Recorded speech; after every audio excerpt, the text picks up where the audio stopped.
kamu ingin menyelam ke bagian samudra yang paling dalam? Nah, hari ini kamu akan punya kesempatan mewujudkannya. Sebelumnya, seberapa lama kamu mampu menahan napas? Tidak terlalu lama. Tenang, jangan khawatir. Silahkan naik kapal selamku dan ikutlah denganku dalam perjalanan menuju kedalaman. Siap? Oke, ayo menyelam. Saat ini, tepat di bawah permukaan, kamu melihat banyak makhluk hidup berkeliaran di sini. Banyak sekali ikan dan hewan laut, serta halo, orang-orang yang sedang berenang melambaikan tangan ke kita. Tapi kita tak akan berlama-lama di sini. Dadah! Pada kedalaman 20 meter, ada dunia baru yang terbuka di depan matamu. Terumbu karang dangkal tumbuh dengan indah tidak jauh dari pantai. Dan hey, kita bertemu banyak orang lagi di sini. Tapi kali ini, mereka adalah penyelam scuba. Tanpa peralatan khusus ini, tekanan air di kedalaman ini tidak ramah bagi penyelam biasa. 40 meter adalah kedalaman tempat kita berpamitan, bahkan kepada penyelam rekreasi. Ini adalah batas maksimum yang diizinkan untuk mereka. Selamat bersenang-senang, teman-teman. 60 meter, dan kita bertemu orka pertama. Paus ini mendiami perairan yang relatif dangkal di hampir semua laut dan samudra di dunia. Tahukah kamu bahwa orka adalah predator puncak? Artinya, orka tidak punya musuh alami dan tidak ada yang bisa mengalahkannya. Pada kedalaman 70 meter, kita bertemu dengan hiu paus, spesies ikan terbesar yang diketahui dunia dengan berat mencapai 60 ton. Umurnya pun lumayan panjang, semoga panjang umur selalu ya. Hiu paus bisa hidup sampai sekitar 130 tahun. Sekarang, lihatlah keluar. Jika kamu melihat penyelam scuba, artinya dia adalah seorang profesional. Karena pada kedalaman 100 meter, mereka harus sangat berhati-hati agar tidak terkena penyakit dekompresi. Penyakit ini terjadi jika kamu naik terlalu cepat ke permukaan. Dan, jika beruntung, kamu juga bisa melihat gurita Pasifik raksasa. Dia tinggal di perairan dingin mulai sedalam ini dan sampai kedalaman 2000 meter. Sekarang, kita memasuki bagian samudra yang gelap. Pada kedalaman 150 meter, hanya 1% cahaya dari permukaan yang sampai ke sini. Sisanya diserap oleh air. Segala sesuatu yang lebih dalam dari sini akan menjadi semakin gelap. Hei, lihat! Pada kedalaman 200 meter, ada oarfish raksasa yang mengitari kapal selam kita. Makhluk ini diyakini sebagai penyebab dari semua penampakan ular laut. Dan banyak yang salah kaprah. Terkadang, mereka berenang ke permukaan dan menakuti para pelaut dan perenang. Tidak heran, panjang ikan ini bisa sampai 11 meter. Pastinya cukup untuk membuat bulu kuduku berdiri. Oke, sekarang kita berada di kedalaman 300 meter. Dan sebentar, makhluk besar apa yang ada di luar sana itu? Oh, aku tahu, itu kepiting laba-laba Jepang. Kamu bingung kenapa laba-laba? Tuh, lihat saja kaki mereka. Dan jawabannya akan datang kepadamu tanpa butuh petunjuk lain.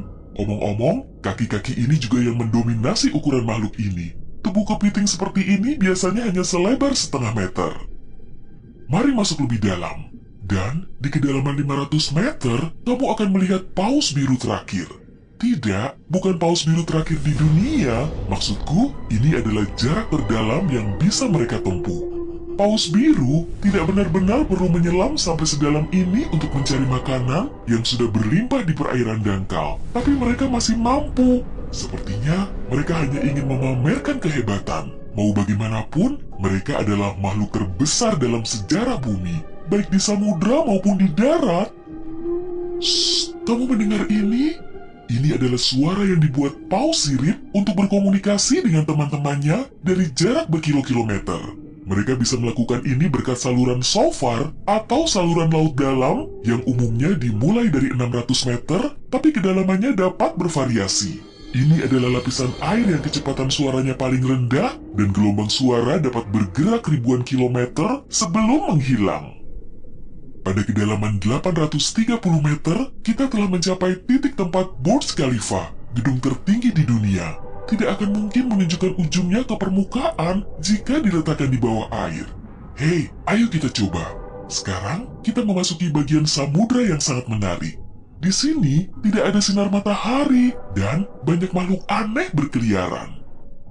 Salah satunya adalah cumi-cumi raksasa. Ya, yang luar biasa besar itu, dia mendiami kedalaman 900 meter. Bayangkan makhluk dengan mata sebesar frisbee. Paus sperma memburu monster ini, tapi mereka dijamin mampu melawan balik. Melihat mereka bertemu adalah pemandangan yang menegangkan. Dan disinilah kegelapan pekat akhirnya menyelimuti kita. Zona tengah malam. Tekanan di sini sangat besar, sehingga jika kamu entah bagaimana bisa sampai ke sini tanpa kapal selam, kamu akan hancur dalam beberapa detik. Dan lebih malamnya lagi, tanpa melihat apapun, pasti tidak mau kan? Kembali ke topik. Di kedalaman 1100 meter terdapat Mata Barat, salah satu gunung berapi samudra terdalam di dunia. Letusan terakhirnya terjadi pada tahun 2009. Dan bahkan direkam oleh kendaraan yang dioperasikan dari jarak jauh. Di kedalaman 1280 meter, kita melihat hiu putih besar yang ganas. Predator ulung ini adalah jagoan di kedalaman ini. Penglihatan mereka agak buruk dan mereka bergerak menggunakan indera penciuman. Jadi, mereka sama sekali tidak membutuhkan sinar matahari untuk memburu mangsa. Aku tidak melihatmu, tapi tetap akan memakanmu. Selain itu, penyu belimbing, penyu terbesar di dunia, menyelam di kedalaman yang sama.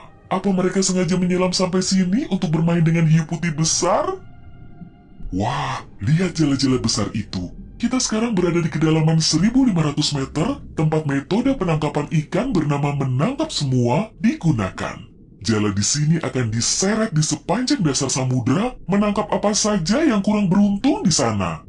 Mengenai seberapa merugikannya metode ini bagi kehidupan samudra, biar kamu sendiri yang menilai. Pada kedalaman 1830 meter, jika berada di Grand Canyon, kita akan duduk di titik terendah dan terdalamnya. Bayangkan semua curug di sana terisi penuh oleh air, maka seperti itulah pemandangan di sini. Nah, jika kita benar-benar berhati-hati, pada kedalaman 2000 meter, kita akan melihat ikan naga hitam. Makhluk yang bagaikan muncul dari mimpi buruk ini tinggal di bagian samudra yang dalam dan gelap.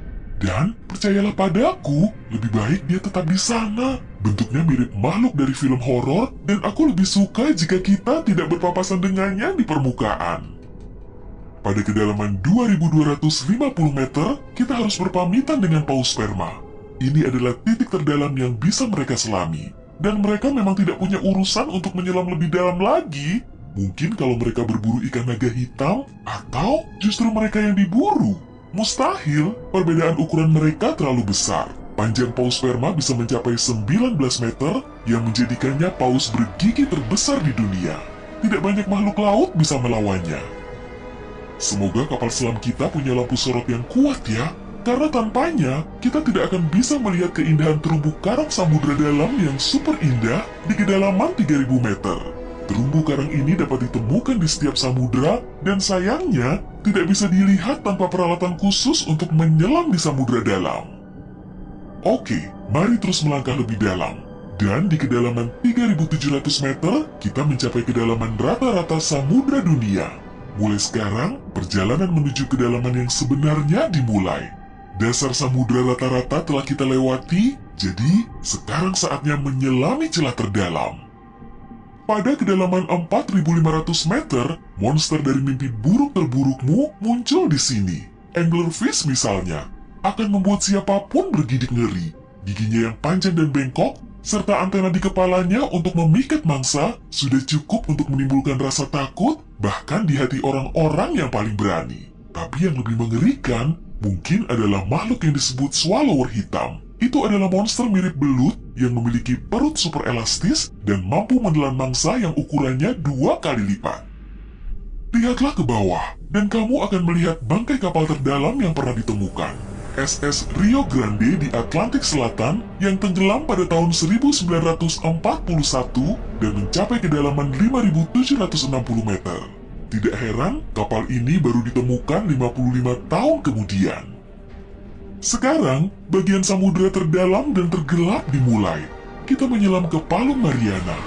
Menurut pengukuran resminya, Palung Mariana dimulai pada kedalaman sekitar 6.000 meter.